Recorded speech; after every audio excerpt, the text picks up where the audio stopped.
Hunnigan, what happened? The transmission got cut off.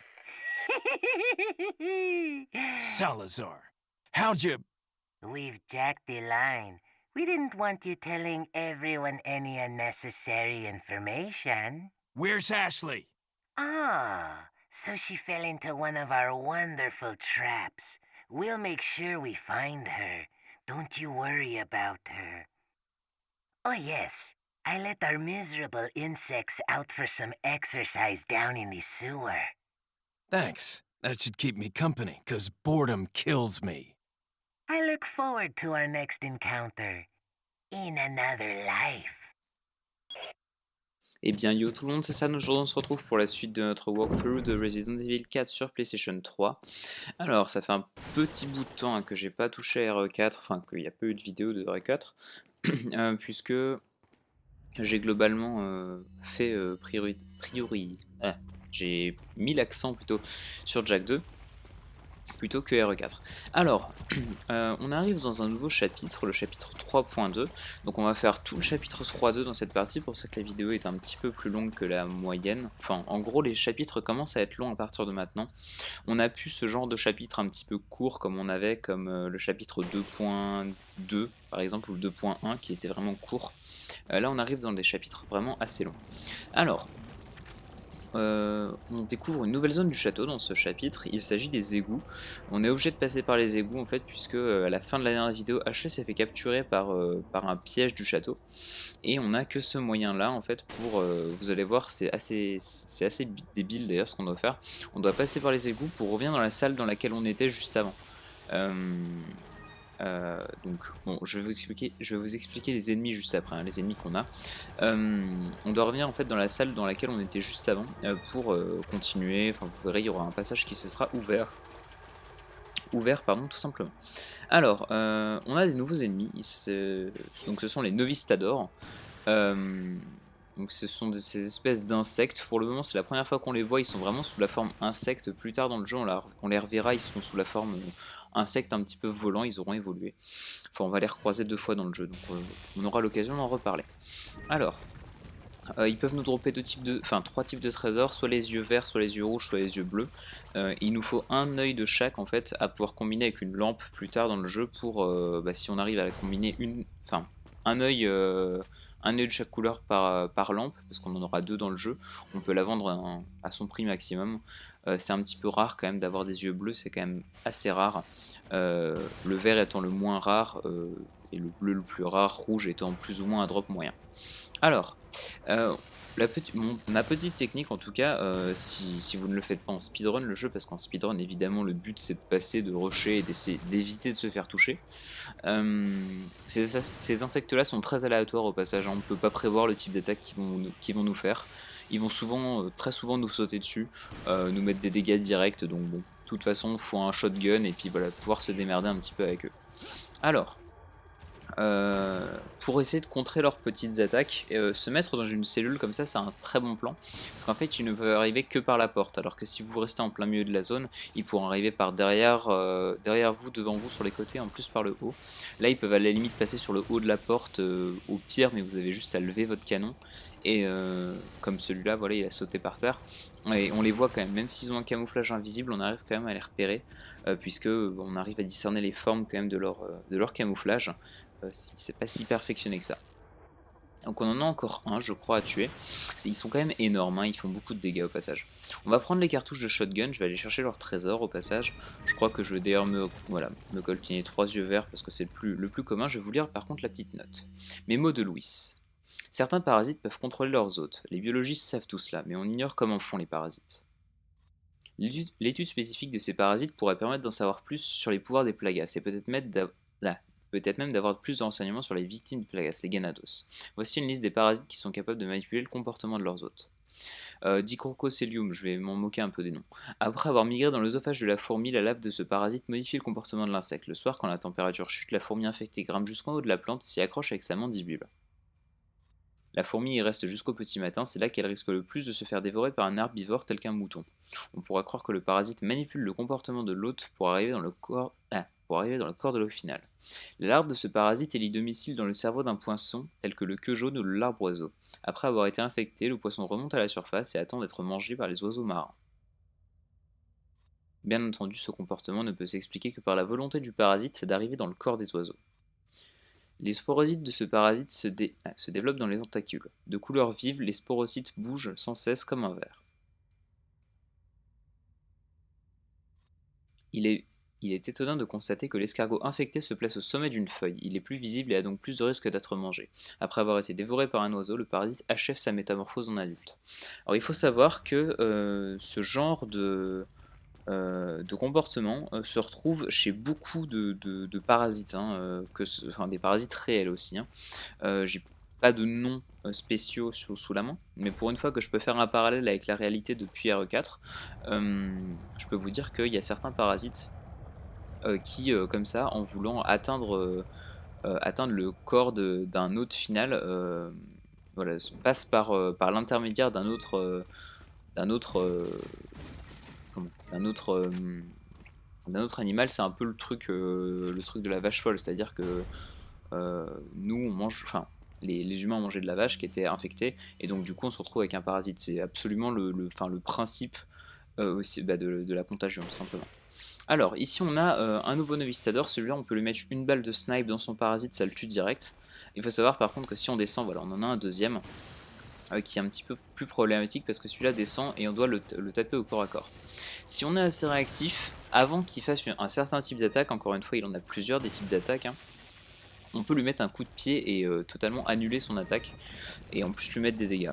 C'est assez rare parce qu'il faut quand même être très rapide étant donné que son attaque, on le QTE, on a vraiment très peu de temps pour le réaliser. Alors on va revenir ici. Et évidemment, sinon c'est pas drôle, on a de nouveau des novistadors. Du coup, je vais encore une fois me réfugier dans une autre cellule cette fois-ci. Et voilà, quand je vous dis qu'ils ont plusieurs types d'attaques, hein, ils peuvent nous pousser, ils peuvent nous agripper, ils peuvent nous slasher, ils peuvent aussi nous jeter comme ça de l'espèce de bave bizarre dessus. Donc c'est pas très cool, c'est de loin les ennemis je pense les plus dangereux du jeu. Surtout à un stade comme ça où on n'a pas forcément notre vie au maximum. Ils nous font quand même beaucoup trop de dégâts je trouve. Surtout si on joue en professionnel évidemment. Si on joue en professionnel, qu'on n'a pas amélioré notre barre de vie, souvent ici c'est de l'ordre du one shot le dégât. Ça dépend encore de quel type de dégâts. Apparemment il est mort récemment. Vu la blessure, la mort a dû être rapide. Ça nous explique quand même que les novistadors c'est pas des rigolos. Quand on est en pro, s'ils nous slash une fois, ils nous mettent mid-life à peu près. Mais vu que de toute façon ces ennemis-là n'ont pas le comportement qu'ont tous les autres ennemis du jeu, à savoir que les autres ennemis du jeu, ils ne vous mettront jamais 2 dégâts d'affilée. C'est-à-dire qu'ils vous laisseront toujours le temps d'ouvrir l'inventaire pour vous soigner. Les novistadors, ils s'en moquent. C'est-à-dire que où que vous soyez, ils vont vous mettre un dégât, mais s'ils vont pouvoir vous en mettre un deuxième dans la foulée, que ce soit le même, hein, ou deux d'ailleurs, deux différents, ils vont vous allumer quoi. Dès qu'ils vont pouvoir, ils vont vous mettre un dégât. Donc si vous vous faites toucher, c'est pas du tout étonnant que vous fassiez slasher 2 fois de suite. Le drop d'aveuglante ici c'est encore une fois très peu probable, mais je sais pas comment est-ce que j'ai réussi à en avoir un. Bon, encore une fois, la RNG du jeu. De toute façon, la RNG dans ce jeu régit absolument tout. Que ce soit les drops des ennemis, que ce soit les comportements des ennemis, que ce soit, enfin tout, absolument tout. Le pattern, par exemple, de ces scies, enfin de ces lames, est aussi RNG. Bref, la RNG régit absolument tout dans le jeu. Donc, on a passé la première salle des novistadors. La prochaine salle des novistadors, ça se situera dans le chapitre 4.1, je crois. Ouais c'est ça, ensuite on aura une dans le 4.2 mais la prochaine c'est dans le 4.1. C'est pas encore maintenant, il nous reste la fin du 3.2, le 3.3, le 3.4 et le 4.1 en plus est assez long. Je le couperai en 2 parties d'ailleurs parce qu'il est vraiment très long ce chapitre, mais on verra les novistadors dans la première partie du chapitre. Alors, ici on a pas mal de moines en train de prier. Du coup, balancer une grenade en plein milieu, c'est un assez bon moyen, surtout qu'ils n'ont pas masse de vie ceux-là. Ils vont sûrement se faire one-shot par la grenade. Toujours descendre parce que par contre, on a un autre... là, pardon, j'arrive plus, je trouve plus mes mots. C'est pas un moine, c'est un... Ouais, le prêtre, voilà. Celui qui est un petit peu plus haut dans la hiérarchie, je veux dire. Qui lui est en rouge et évidemment les mecs en rouge dans le jeu vous les connaissez, c'est des sacs à PV Donc lui ne meurt pas en une seule grenade. Heureusement, voilà, la porte a quand même réussi à se fermer. Donc ce qui est plutôt cool parce qu'il peut très bien réussir à se barrer aussi, ce débile. Et s'il se barre, bah, malheureusement il a un trésor sur lui, donc qui est le pendentif des Illuminados, qui peut se revendre 12 000, donc c'est quand même pas négligeable. Donc ici, si vous reconnaissez, en fait on se retrouve dans la salle où on était au tout début du chapitre 1, quand je vous ai dit qu'on allait revenir dans la salle et qu'il y avait des nouveaux passages qui allaient être ouverts. C'est absolument le cas. Donc je crois d'ailleurs que si on tire sur un des yeux des statues là, on doit avoir une spinelle encore une fois à décrocher, que j'ai absolument oublié de faire. C'est pas très grave, on a quand même beaucoup de spinels étant donné que chaque moine en noir nous drop une spinelle en mourant. Donc ça nous fait facilement 10 spinels. Alors ici, faire des sauts de lustre en balcon, il faut savoir que vous n'êtes pas obligé d'attendre un balancé entier de lustre, hein. Si vous mâchez tout simplement le bouton carré, à la fin de votre premier balancé, vous allez pouvoir atteindre le balcon d'en face. Donc on fait ça 2 fois, pour en fait contourner la grille qui se situe à droite. Donc d'abord on va aller ouvrir le coffre parce qu'on a un masque élégant à récupérer dedans. Un masque élégant que je ne pourrais pas combiner à fond à cause du trésor que j'avais raté dans la dernière partie. Ici voilà, on ouvre des grilles. Pour ceux qui n'ont pas vu la dernière vidéo, d'ailleurs je vous la conseille parce que c'est un petit peu intéressant au niveau de l'histoire, parce que c'est là où voilà, au passage en haut à gauche vous avez vu la spinelle qui est incrustée dans l'œil de la statue, donc il faut à tout prix tirer dessus. Je vais entrer chez le marchand, vous allez voir les achats que je vais faire. Je vais pas trop commenter cette partie. Je vais juste reparler de la dernière vidéo qui, je vous rappelle, était enregistrée à part des autres, à savoir, je n'étais pas du tout sur la même sauvegarde, donc j'avais récupéré un trésor que j'avais dit que j'avais raté dans cette partie-là. Donc à partir de maintenant, à partir de cette vidéo 8 là, je n'ai pas la gemme pourpre que j'ai récupérée dans l'œil. Enfin dans le tympan de la salle du début, la salle de la chimère. Donc malheureusement je ne l'ai pas. Mes mots du gouverneur. Depuis de longues années, les Salazar dirigent ce château. Cependant, il existe des zones d'ombre dans le passé de ma famille. Il y a bien longtemps, un groupe religieux s'était établi dans cette région.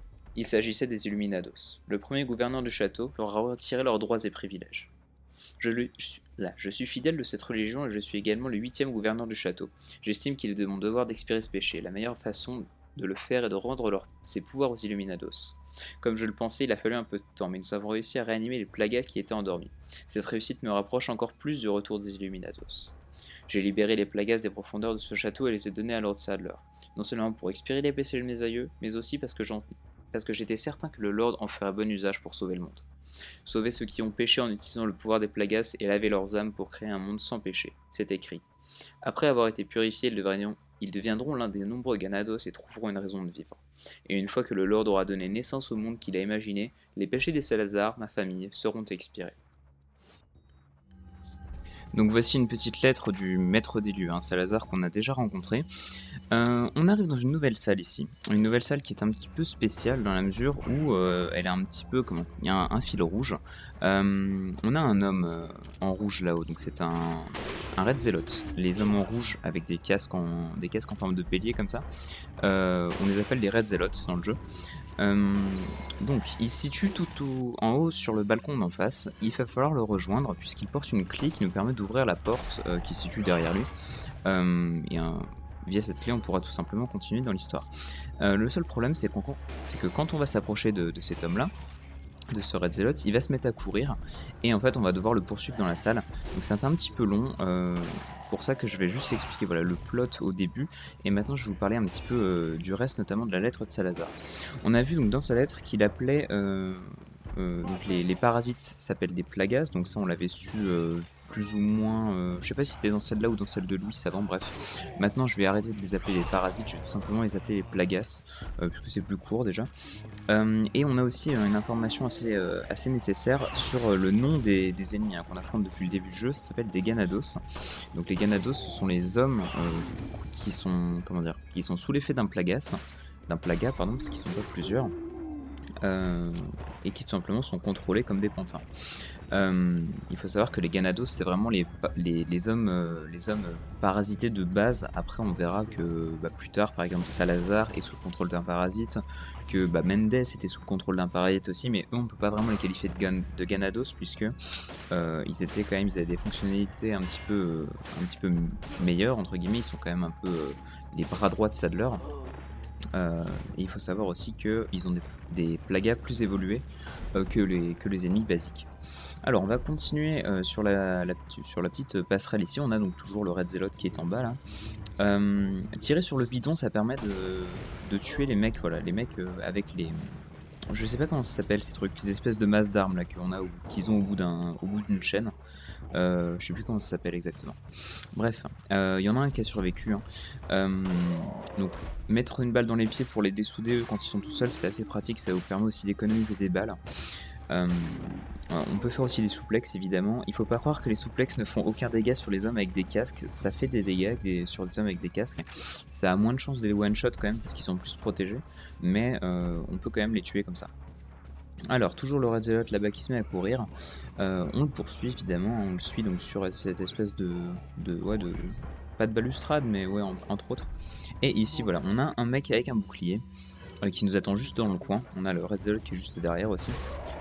J'ai attendu qu'il se mette juste à côté de la porte. On voyait les pics de son bouclier traverser la porte pour pouvoir l'ouvrir et directement le stun. Ici on va récupérer les 1500 pesetas qui nous drop et on a entendu que le Red Zealot avait ouvert la porte. Donc il s'est barré dans la salle du milieu. On va ouvrir la porte et voilà. Donc ça c'est un petit peu too much quand même. Le Red Zealot est carrément arrivé au milieu de la salle après une Gatling et commence à nous tirer dessus. Pourquoi pas, écoute. Donc il y a un safe spot dans cette salle pour ne pas se faire toucher par le Red Zealot. Enfin safe spot. Disons un spot où on a moins de chances de se faire toucher. Voilà, c'est juste dans l'encadrement de la porte ici. Si vous arrivez à être assez rapide à lui mettre les balles, normalement il ne vous touchera pas. Voilà, 2 balles, ça suffit vu que je les ai mises dans la tête.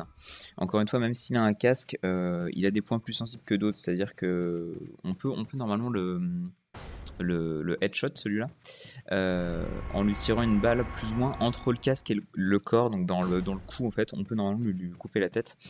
C'est assez précis quand même comme tir. Faut savoir que des tirs dans la tête, ça fait beaucoup de dégâts. Ça va pas le one shot, mais ça lui fait quand même pas mal de dégâts. Alors ici on va récupérer 5 balles de fusil sniper qui sont toujours utiles si on n'en avait pas pour tuer le Red Zealot. On va descendre donc au niveau de la porte puisqu'on a récupéré la clé de la galerie que nous a droppé notre ami. On va l'utiliser ici pour ouvrir la porte. Et j'en profitais d'ailleurs pour rééquiper mon pistolet. On va ouvrir la porte et là on a une petite énigme. D'abord on a un bleu velours. Un bleu velours à faire tomber ici. Le récupérer. De l'autre côté on a quelques coffres aussi, quelques vases, avec une grenade d'ailleurs, je sais pas si celle-là elle est fixe ou pas, je crois pas, donc un petit peu chanceux ici. On récupère, on stack tous nos soins, ici une petite énigme, j'ai pas vraiment compris à quoi elle servait, faut juste faire 1, puis 2, puis 3, puis 4, et normalement ça passe. Voilà. 1, puis 2, puis 3, puis 4, ça passe. Donc on va passer la porte et normalement il va y avoir une cinématique que je vais vous laisser. On se retrouvera du coup juste après.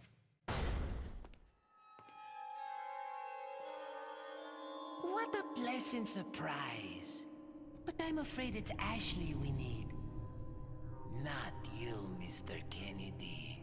If you don't need me, then get off my back, old man. Did you say old man, Mr. Kennedy? It might come as a surprise, but I'm only 20 years old. So you're just like all the others? A puppet of the parasites? Surely you don't think I'm the same as those diminutive ganados. The parasites, las plagas, are slaves to my will. I have absolute control. Well, I really don't give a damn. Rain or shine, you're going down.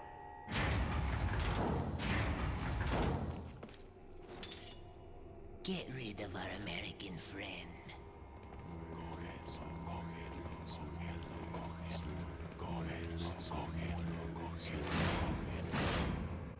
Donc voilà, on se retrouve dans une nouvelle salle encore avec beaucoup d'ennemis. Ici j'ai évité un coup de faux vraiment au pixel près, sinon je me prenais la faux. On a d'abord un dispositif de sécurité à désactiver ici, qui nous fait monter une plateforme au centre de la salle. Pour le moment, les ennemis, un peu no care, hein, je passe outre. Je mets des balles un petit peu pour qu'ils me laissent passer. Parce qu'en fait, on a des mecs avec des lance-roquettes. Donc, ils apparaissent au-dessus de la salle. Et ils tirent. Ils sont censés nous tirer dessus à la roquette. Le seul truc, c'est qu'ils sont très nuls. Donc, soit ils vont tirer sur leurs propres potes, soit ils vont s'auto-détruire en tirant contre le mur et en se tuant. C'est pour ça d'ailleurs que je laisse un petit peu les ennemis tranquilles ici. Encore une fois, là on avait 2 mecs avec des lance-roquettes qui ont fait un peu le ménage derrière. Pour ça que j'ai laissé les ennemis avec les faux, parce qu'ils ont plus de chances des fois de se faire toucher par les mecs aux roquettes. Alors, on va ouvrir ici le gros coffre et on a notre ornement de chèvre. Alors c'est normalement la première partie de la chimère. Donc chèvre, lion, serpent, je vous rappelle pour la chimère. Là on avait notre première partie. Ici je vais juste attendre qu'il passe pour faire tomber l'espèce de lustre incendiaire là. Si on tire dessus, ça peut tout simplement faire des dégâts de zone en bas. Ça va pas les one shot, hein, ils ont quand même plus beaucoup de vie, donc c'est un petit peu pratique. Et faire attention, très attention aux ennemis avec des faux, puisque si vous êtes au corps à corps, ils vont tout simplement essayer de vous shooter, enfin de vous scalper à la faux comme l'autre a fait au début de la salle. Ou alors si vous êtes un peu loin, ils vont très bien pouvoir lancer la faux. Et ça, ils ont exactement la même animation de départ, c'est-à-dire qu'on peut pas savoir s'ils vont la lancer ou nous attaquer au corps à corps.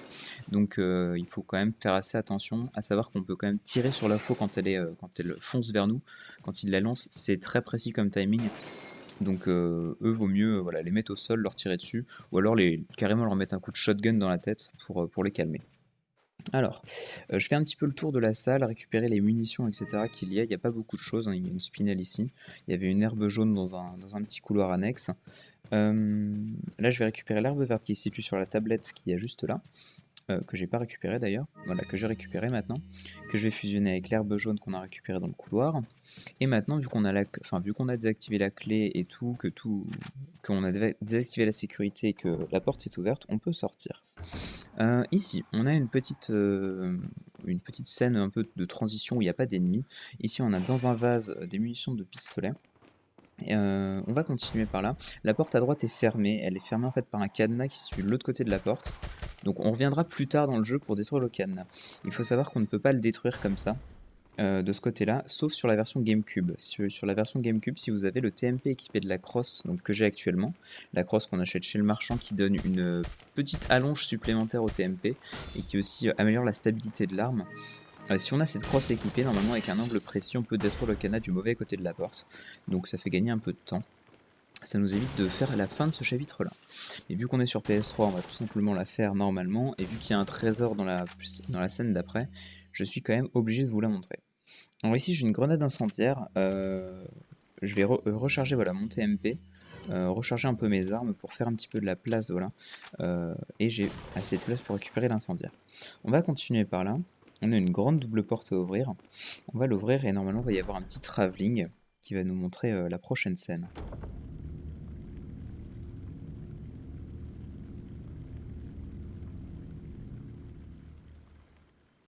Donc on arrive dans une espèce de labyrinthe. Donc on va continuer. D'abord équiper mon fusil à pompe parce que c'est l'arme dont je vais me servir pour le labyrinthe. On va continuer. Normalement il va y avoir une discussion entre Salazar et Lévon. Je vais vous la laisser.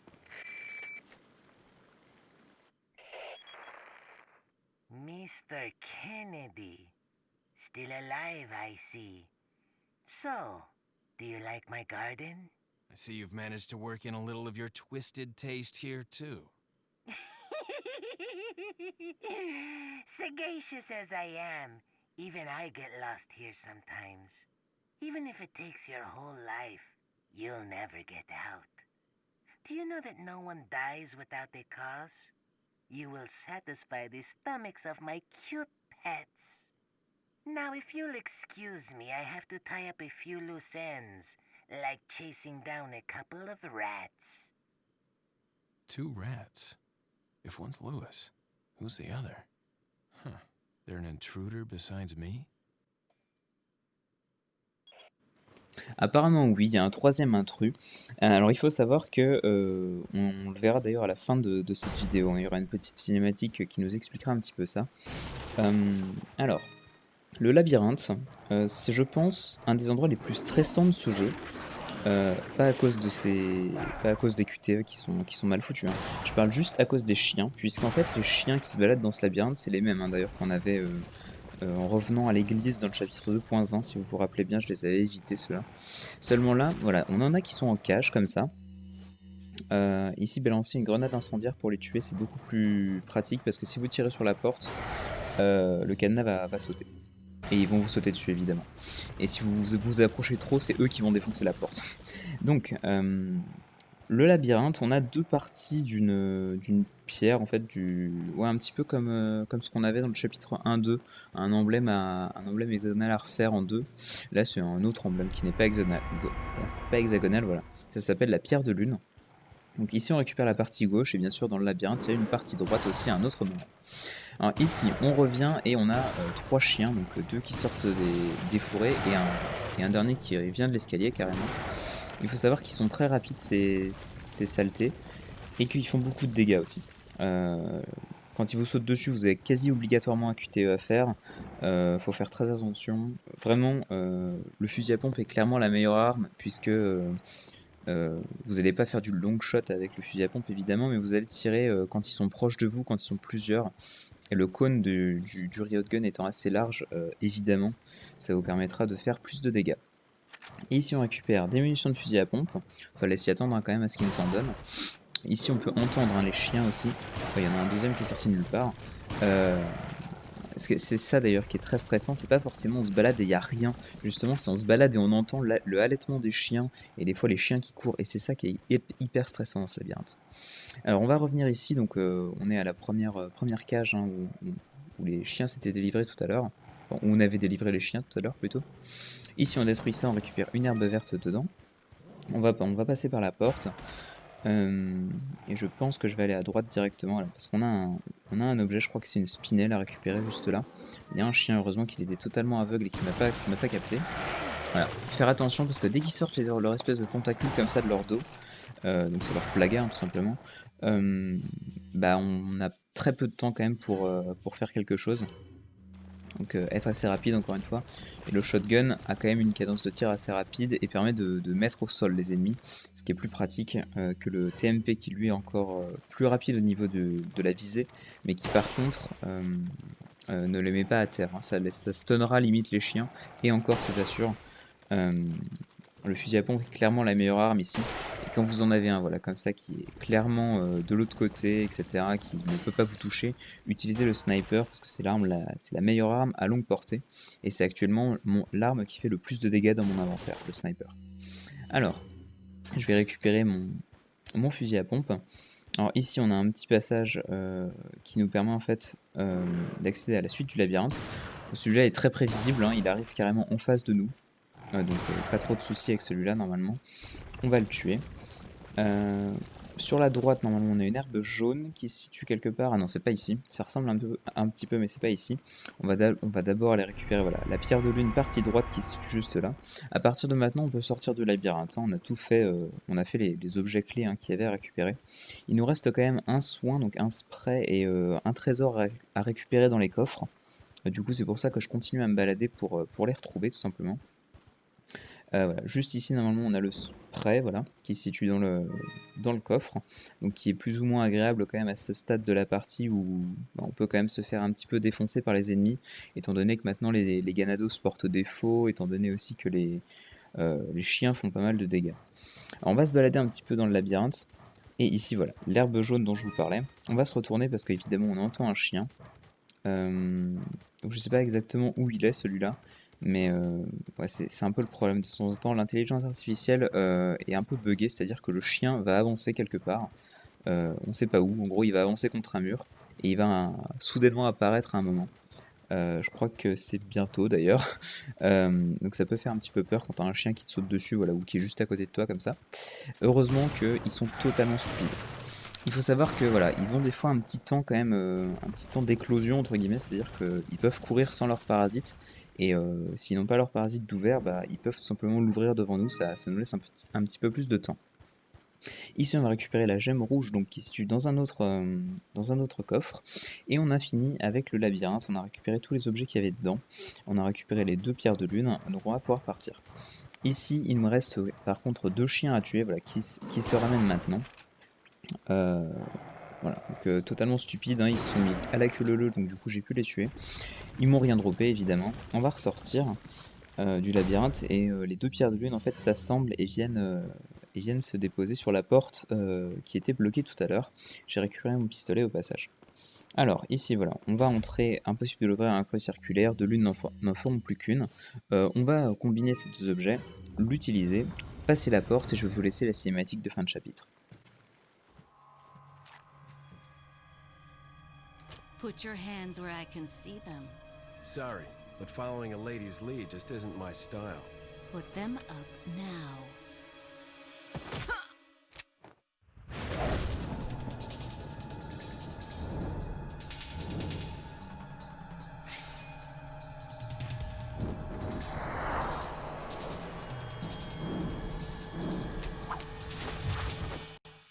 Bit of advice, try using knives next time. Works better for close encounters.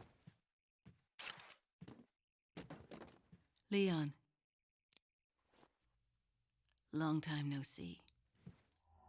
Ada. So it is true. True? About what? You, working with Wesker. I see you've been doing your homework. Why, Ada? What's it to you? Why are you here? Why'd you show up like this?